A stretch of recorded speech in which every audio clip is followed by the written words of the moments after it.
A very good evening to you, and thank you so much for joining us on this edition of Spectrum. We're live on Radio 1 FM 90, broadcasting from the Central Building, which is the home of this radio station. We are also live on our website, which is www.radio1fm90.com. You click on the icon with the word Listen Live. Now, this radio station is also live on the different radio listening apps, which you can obtain from the App Store of your smartphone. You download any of the radio listening apps, look for Radio 1 FM 90, and as long as you have an internet connection, you will be able to listen to this radio station from anywhere across this globe. Radio 1 also offers you another opportunity via your TV set. If you have a DSTV connection, you look for audio channel 897. Now, we do encourage you to be part of this discussion by sharing with us your comments. Could be a question or just an observation or a proposal, a suggestion. You can do that through our WhatsApp line, which is 0703 090 090. My name is Kenneth Anderson Lukwago, your host, and today we'll be looking at the road to the 2026 general elections, what is in the Women Manifesto, which was launched earlier today. Now, each election year, women activists in Uganda normally publish what they call the National Women's Manifesto. In this document, they concretize the aspirations of women about the next elections, including making demands and proposals about what political parties should actually accommodate in their manifestos in a way to seek the support of women, but also to better the lives of women.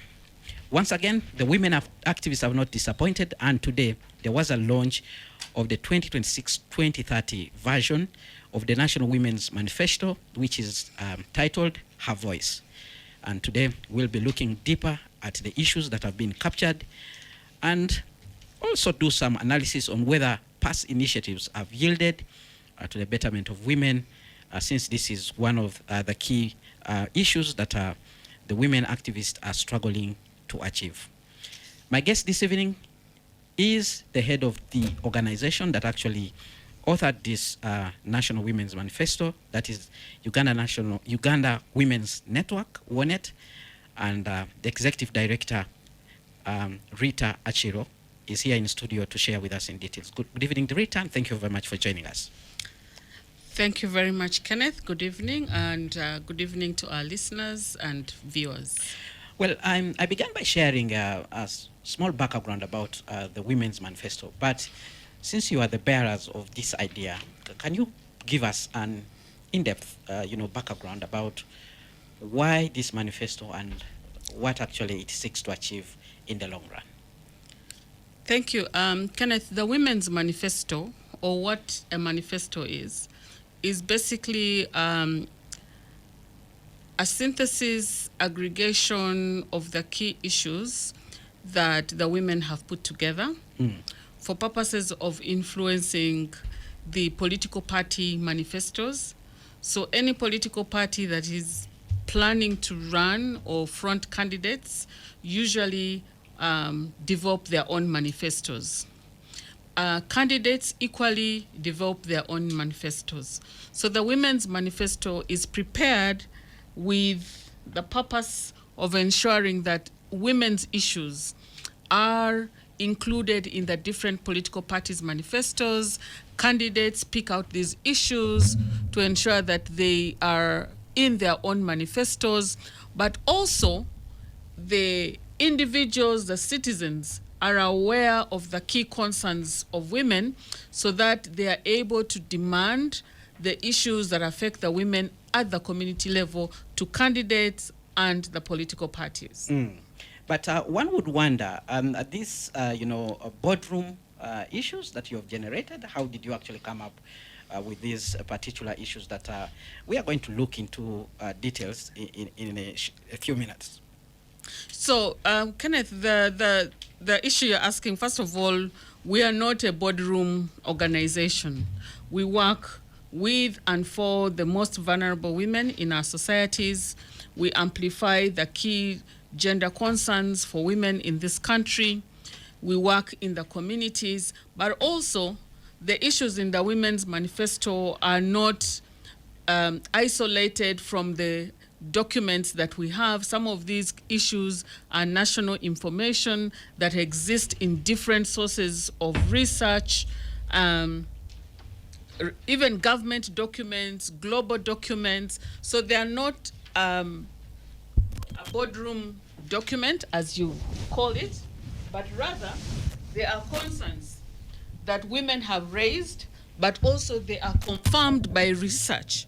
So what we have done is basically to put the issues together, synthesize them, make them more succinct, so that political parties, candidates, and the citizens know that these are the key priority areas. If we worked on them systematically, if we worked on them intentionally, we will be able to reduce the gender disparities, the gender gap, and ultimately work towards development of our country.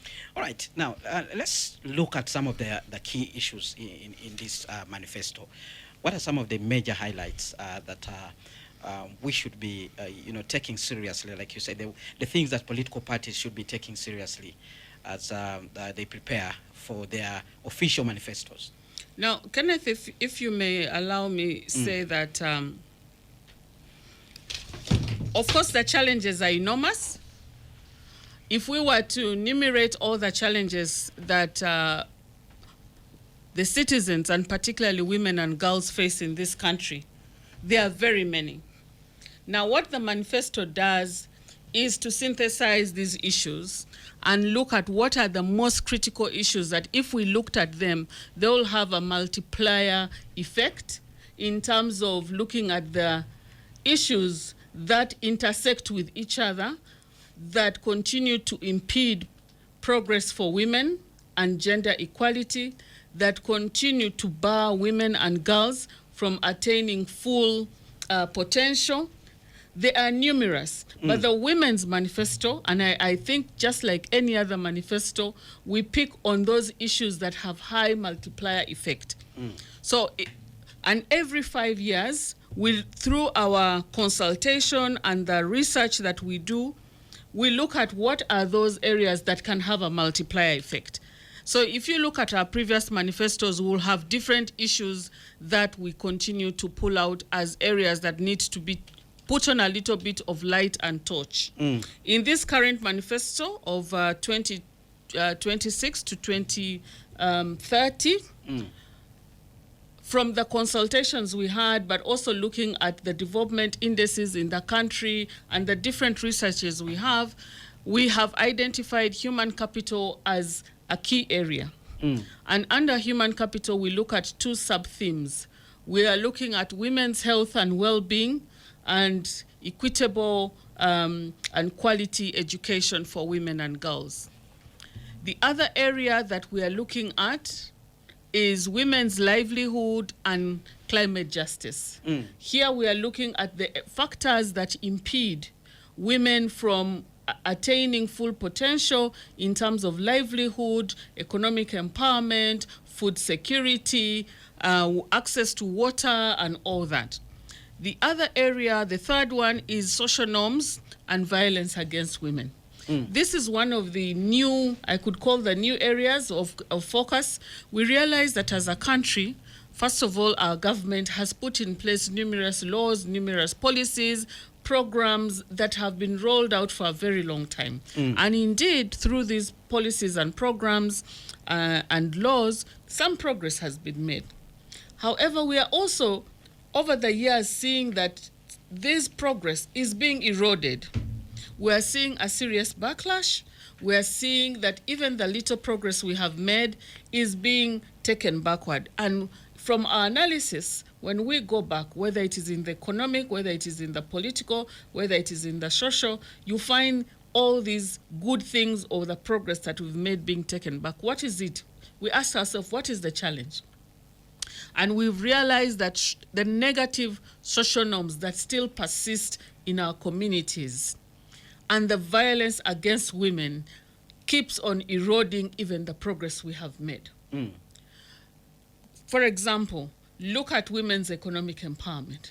Women are working just down here. If you look at Radio 1 just across the street, you'll find women working day and night, moving from market to market. Women hustling, as we say in this country. Women getting loans, and they're moving in a vicious circle of poverty. And we're asking ourselves, what is it paying these women working almost 24/7, but they continue to move in this vicious circle of poverty? And if at all, the progress is very minimal. One of the key impediments is the negative social norms. Issues of access to land, issues of access to capital, issues of violence against women. Women who have money have now become a problem for society, and therefore they start demeaning them. So the negative social norms and violence against women is the third issue. The fourth issue is women, information, communication, and technology. This is an area that, as women, we have all of a sudden woken up and realized that without effective apprehension of technology, women are going to be left behind. Before we even learned to use computers properly, before we even learned to use emails properly, now we have artificial intelligence. And majority of our women do not have this. And remember, artificial intelligence is fed by human beings. So if women are not contributing to feeding artificial intelligence, with time, issues of women will be forgotten. The other issue that we also talk about in the Women's Manifesto that we would like to bring to the fore is the cross-cutting issues. Those four issues are the outstanding, but we believe for us to make a difference, we need to address the cross-cutting issues. There are three cross-cutting issues. One is the one that we have consistently and persistently talked about for the last 25 years. Women's participation in politics, in leadership, and in decision-making. In this current manifesto, it's not standing out as a standalone issue, but we believe in all those four areas we have highlighted, women's leadership is crucial. And when we talk about leadership here, we're not talking about only elective leadership. We're saying for us to make the change that we would like to see, we need to build a mass of women from the grassroots across the sectors in leadership. So we would like to see women, for example, in the cultural and traditional spaces. We would like to see more women participating in the religious spaces. We would like to see more women. And when we talk about participation, is decision-making powers, not just numbers, but women who can make decisions, who can influence processes. We'd like to see more women in the private sector taking leadership, in banks, in the corporate world. We want to see women there. We would like to see more women in the civil society.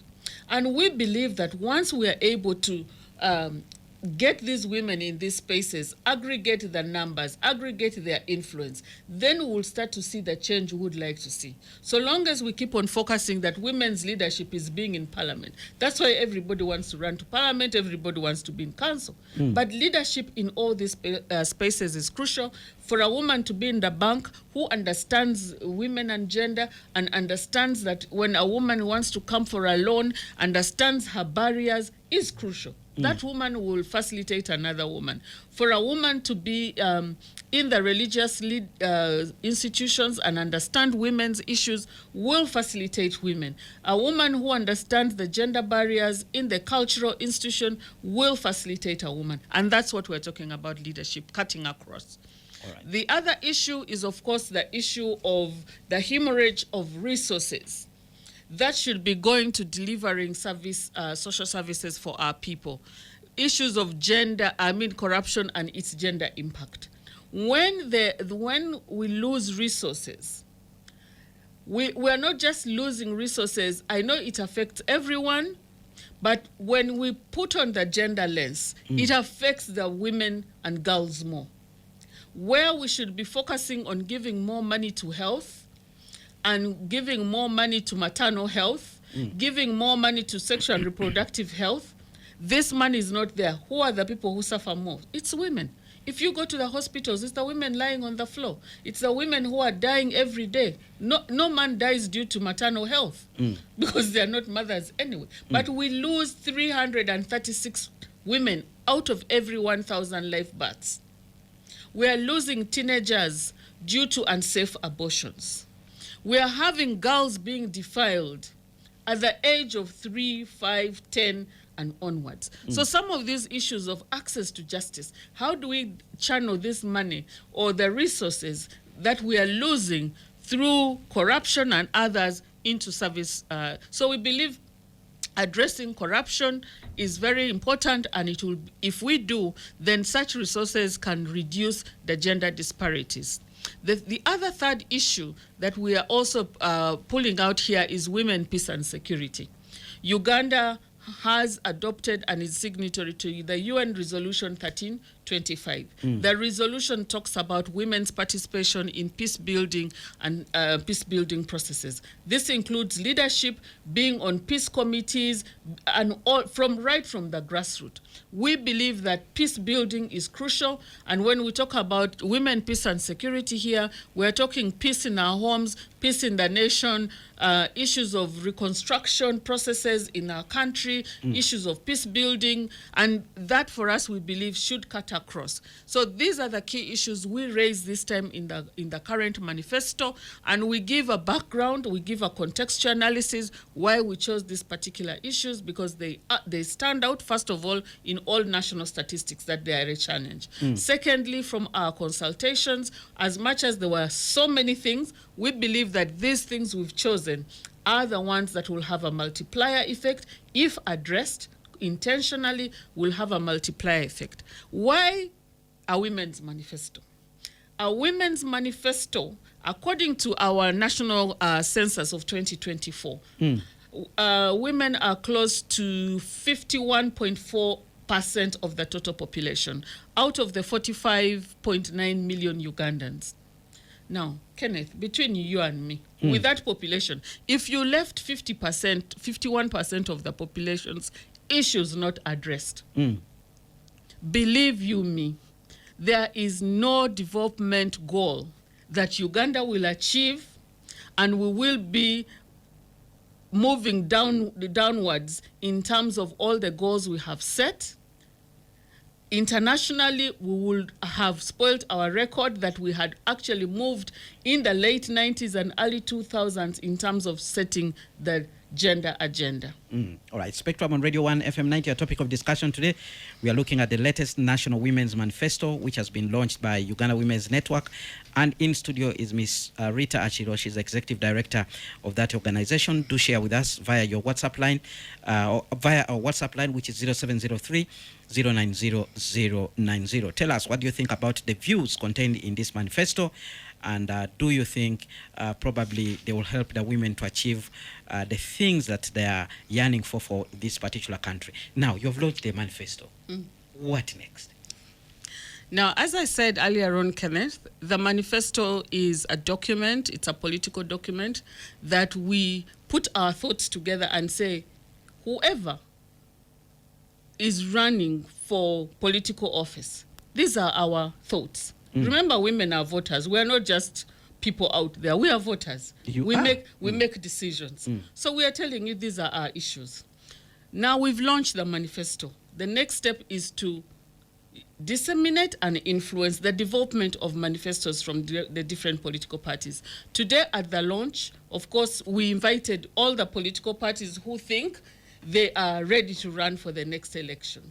And all of them, I think the major ones, they were all represented. We had NRM there, we had DP there, we had NUP there, we had FDC, we had Alliance for Transformation, I think there was Ecological Party, I might not remember all of them, but yes, we invited the political parties. For those who really think and value that women are a force to reckon with, they are over 51% of this population. They are a voice, and without which they cannot run their political parties. They cannot win any elections without the women. They should listen to these voices. They should include them in their manifestos. So our work is now easier. We have a document. We'll share it with them. We'll engage the different political parties to buy in our manifesto. Of course, at the end of the day, there will only be one winner, especially for government. There will be one winner. And whoever comes into government, hopefully they adopt the issues that we have in the Women's Manifesto. When they take up the issues in the Women's Manifesto, it becomes their development agenda. It is where they pass laws. It's where they put in place policies. It's where their programs come from. It is where the budget allocations come from.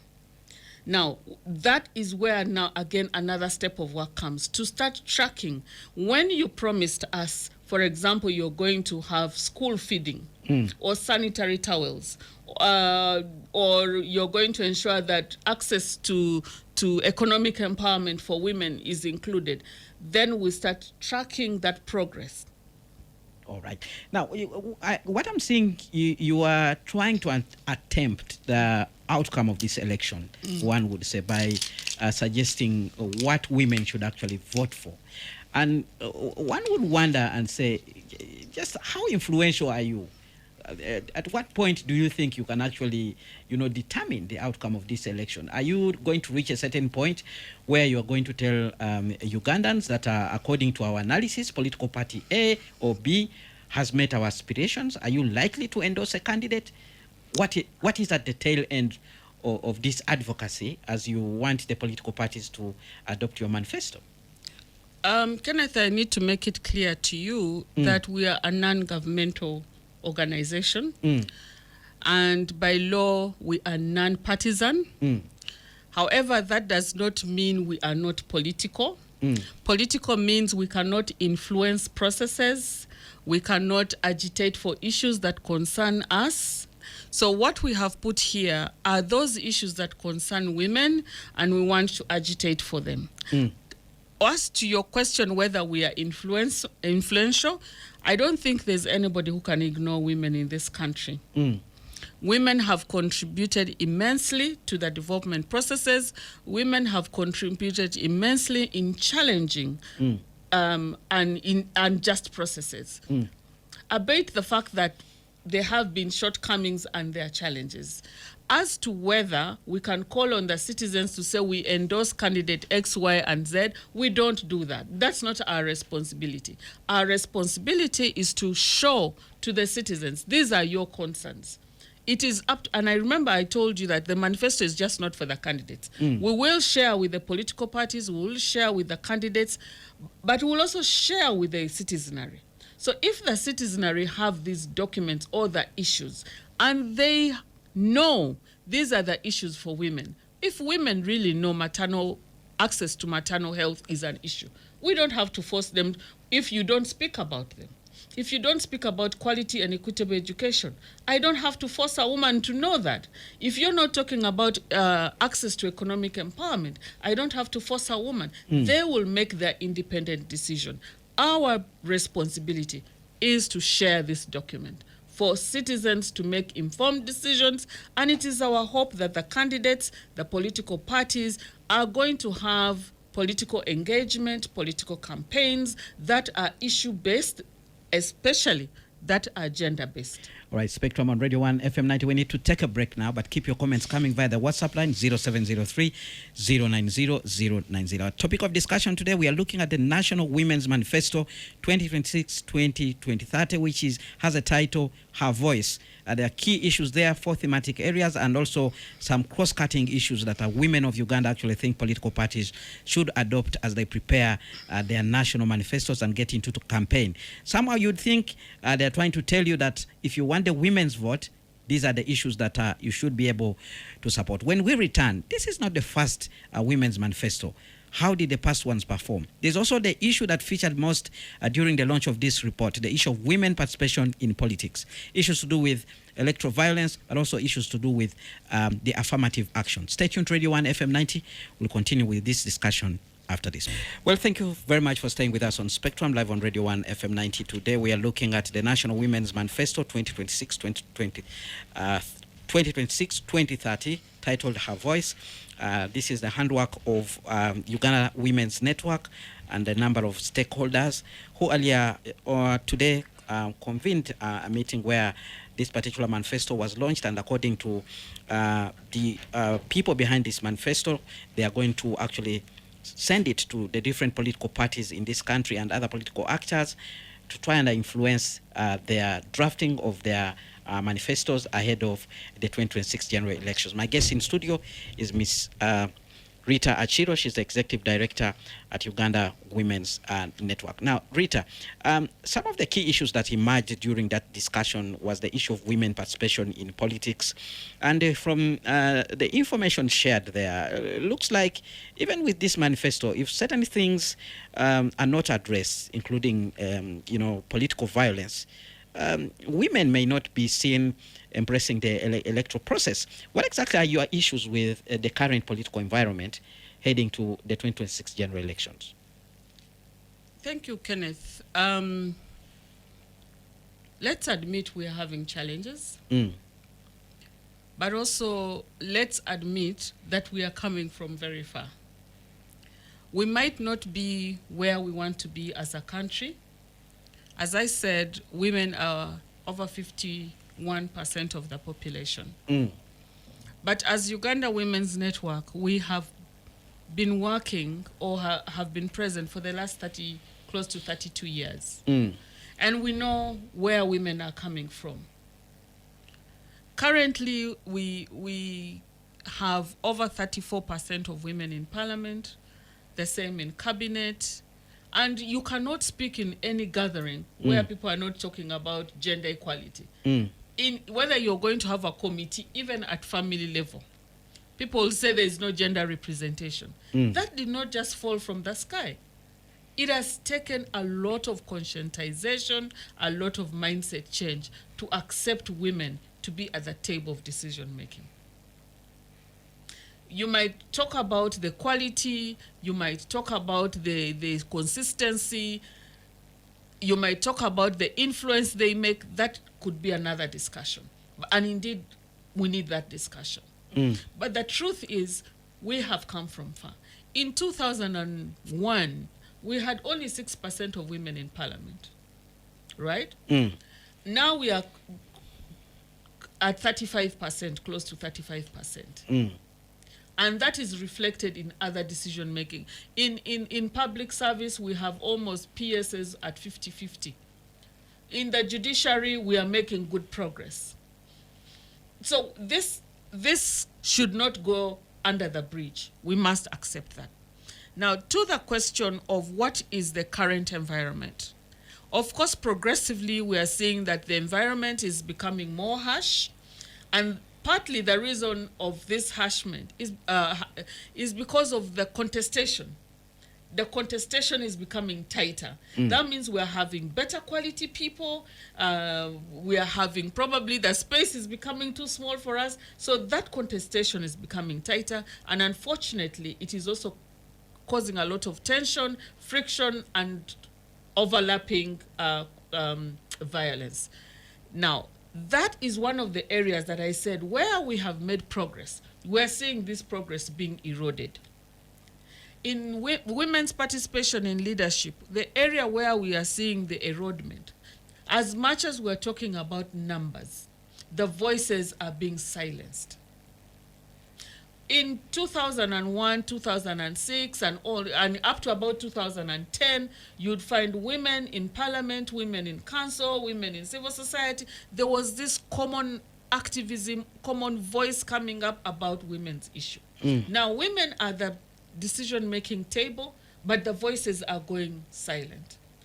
Reason being that women don't want to be attacked. Women are running for political office or even leadership in other spaces. But they are running so carefully that they are fearing the violence. And this violence is not only physical violence.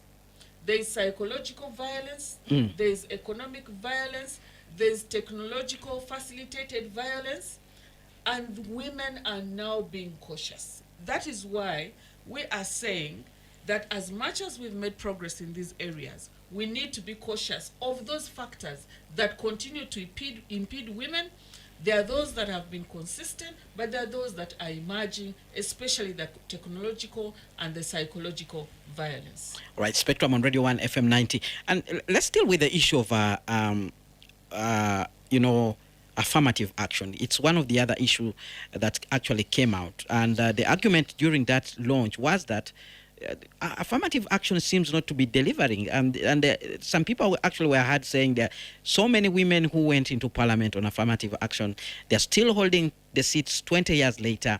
And this seems to be frustrating young women who actually want to participate in politics and to get in there. But also there's that big debate about reducing the size of parliament. And some people are saying affirmative action tickets, all special interest groups in parliament should actually be removed. Indeed, affirmative action needs to be reviewed, not just because we have said it. The Constitution provides for the review of affirmative action every 10 years, and we have never done that. And that's what the members today were discussing. Affirmative action was a platform to attempt to bring women to a certain level. And we have said we have come out and we're at 30%. It provided for the basic minimum, which was 30%. Unfortunately, we are oscillating around the 30% for the last 25 years. And that's why we need to review. And for us in the Women's Manifesto, we are saying now we are beyond affirmative action. Can we move to parity and equality? Can we have, actually in 2015, with the women's movement, we put up a constitutional amendment proposal where we said we needed one man, one woman per district. What would that do? That would help us do away with the affirmative action, provide for parity, provide for equality, and cut the numbers of members of parliament and council. And ultimately, we will be having creme de la creme. We will be servicing these parliamentarians and councillors even better in terms of the pay, in terms of having other support like research assistance. So these are not new things to us. We have already made these proposals. I know it's quite late now for us to have any constitutional amendment. It might be quite late, but we made this proposal way back in 2015. Let's go for one woman, one man for every district. We will be having less than 250 members of parliament, if maybe slightly more, but we'll be having probably the best of the best from each district.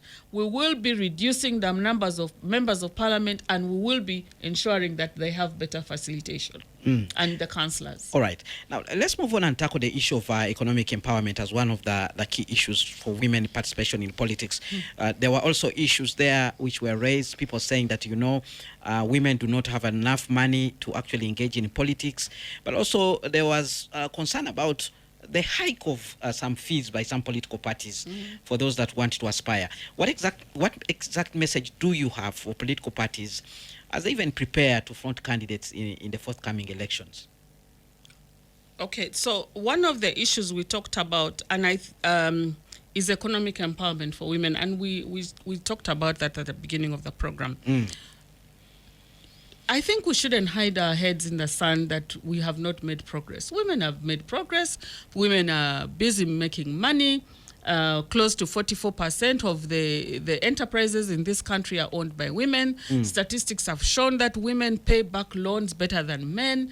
And we go on and on and on and on.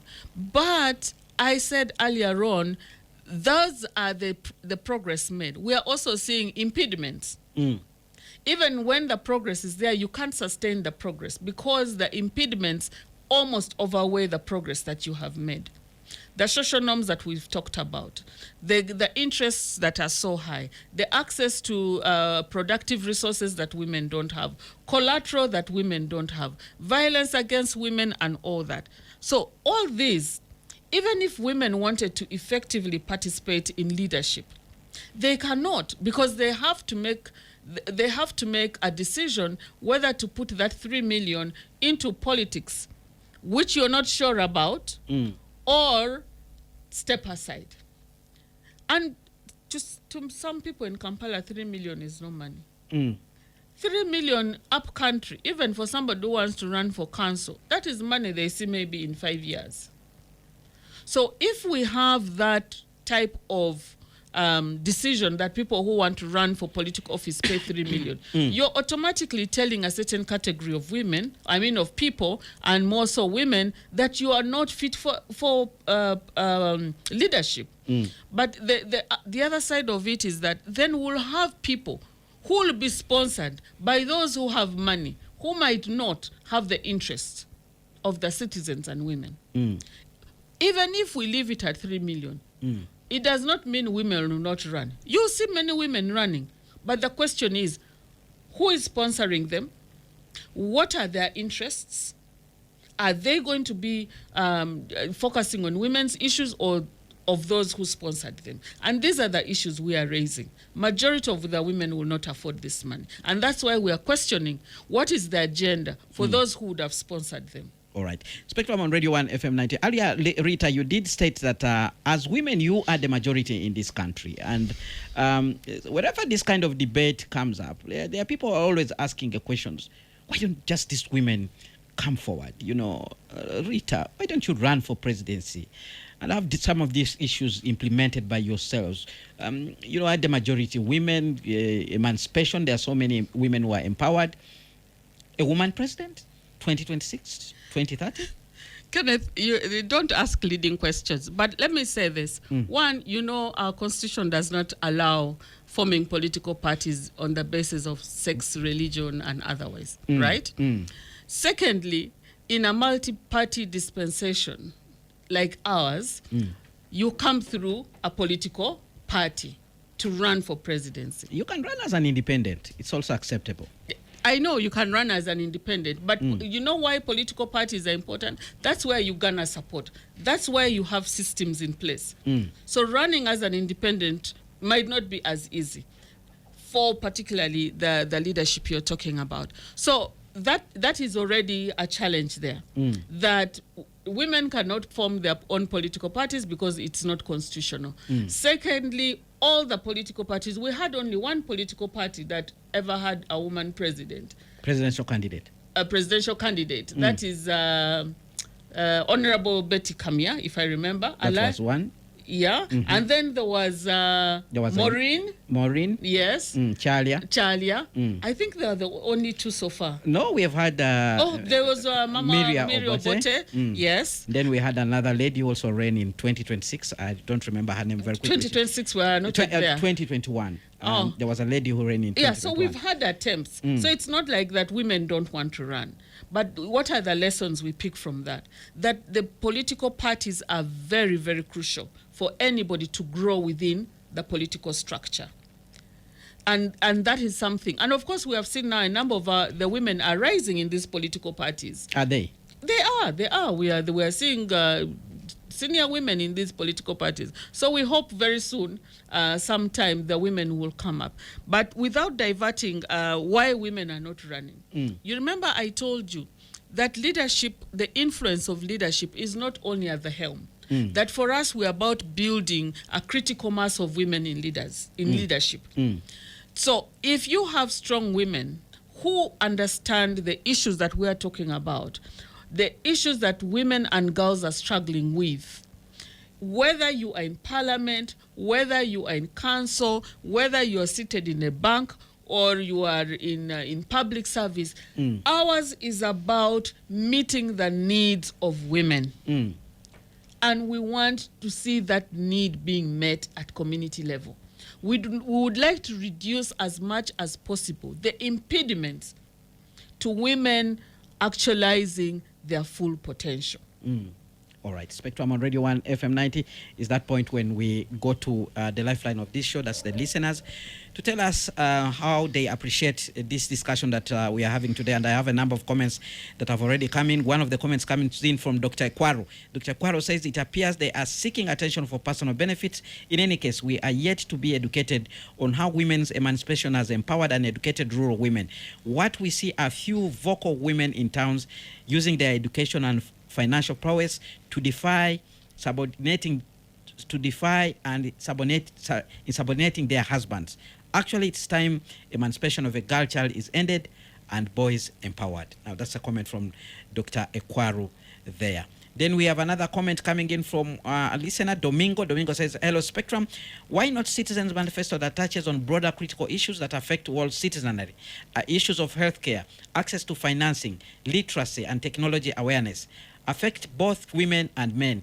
Great milestone by UNET, but we need to synchronize the issues and have deeper reflections on what political manifestos must have at bare minimum. That's a comment from Domingo there. We have another comment coming in from Grace Kawanda. Good evening, Kenneth and Miss Rita. This question goes to Miss Rita Achiro. Do you support ladies to... well, this is... I think this is a discussion that is a little bit out of context with what we are discussing today. And I will not ask that particular question.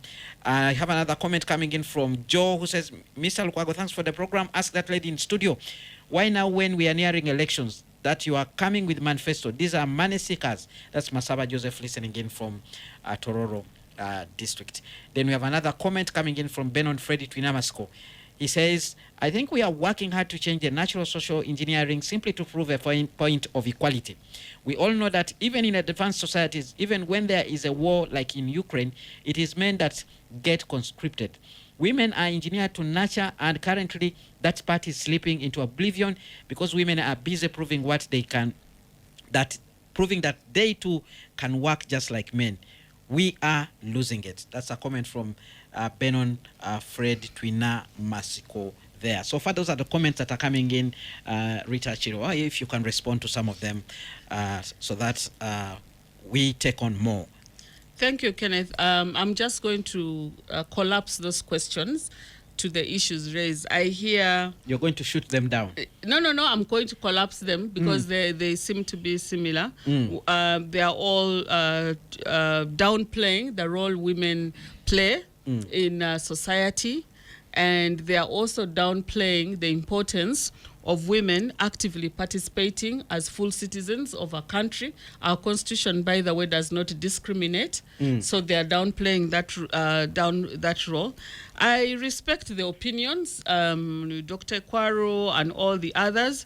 They're entitled to their opinion. But I also want to say that as much as they might not agree, the truth is that women and civil society in general have really contributed.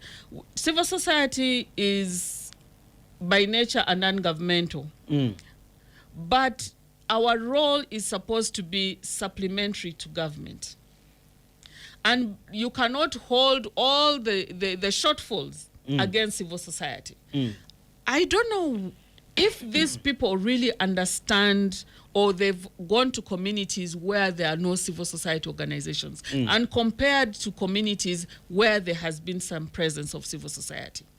Again, I cannot speak for everybody, but I know there has been tremendous input, whether it is in legislation, in advocacy, whether it is in direct service delivery, whether it is in like providing health. Dr. Ekwaru, I'm sure he knows, a number of NGOs have been providing health, the Maristops of this world, and all the others have been providing. So for him to say this is, people are just, looking for money. I cannot deny that. I cannot, again, say that we are not doing anything. There might be bad apples in the communities, but the truth is documentation has shown the level of input and contribution civil society have made. And for us in the women's movement, we have made the changes we'd like to see. I can count on my fingers the laws that we have influenced in this country that we are benefiting from as women.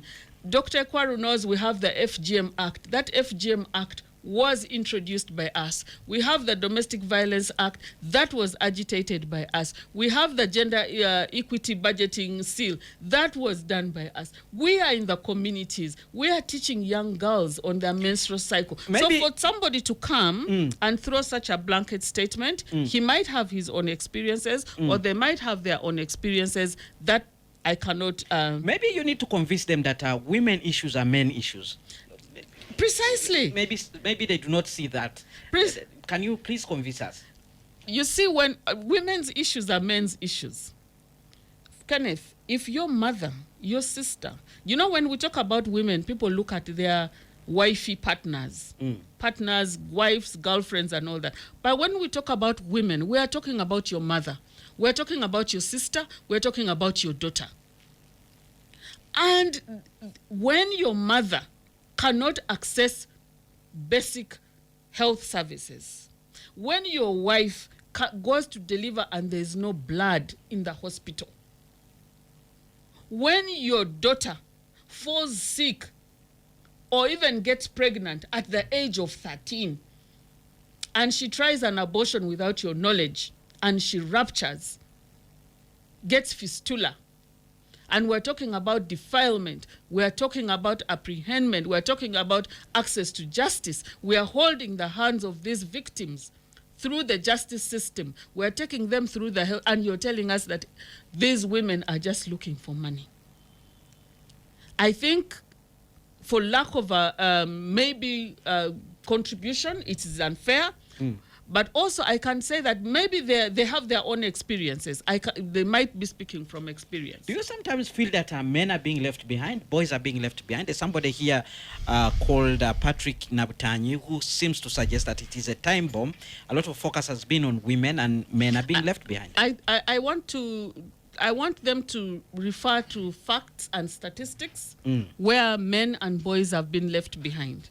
If they can pull out that information, whether it is in education, we know the dropout rate for girls is higher. We know the retention rate is lower for girls. We know completion rate is lower for girls. When you go to STEM, it is worse. So we know these statistics. Violence against women, we know over 56% of the women between the age of 15 and 49 have experienced violence.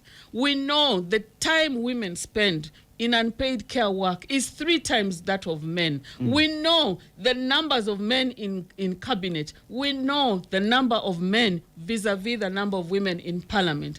We are not even at 40%. So when you say men have been left behind, let them adduce the evidence. And then we get to know the drivers that have kept men behind. Then let's start talking. All right. We are moving towards the end of this show, and I would like to give you an opportunity to round up this discussion that we've had with your parting shot, your key messages for the listeners out there, probably political parties and political actors who are listening to us, their takeaway from this discussion. Kenneth, when we started, you asked me a question, that what have been the results of the previous manifestos? Can I take the opportunity to round up with that? All right. Progress is not overnight. Progress is about staying consistent, persistent, despite the adversities that you may encounter. As the women's movement, we have remained vocal on our issues because we know where it hurts. For those who do not feel that pain, might not make that noise, quote in quotes. And because we have remained persistent, whether it is baby steps, these steps have been taken. In the last manifesto, we talked about women's economic empowerment, enhancing. We have seen government programs that have come with economic empowerment. We have seen development partners focusing more on business and human rights now. We have seen that there is more investment in the economic and agricultural sector. That is something we can write home about. We have also seen over the years, as much as the health budget still remains low, other programs and interventions, as much as the reduction is small, from 435,000 life births out of 35,000 out of 100,000. We are, now we are seeing 336,000. So these are progress we have made. We are seeing that women in leadership is growing and in critical positions.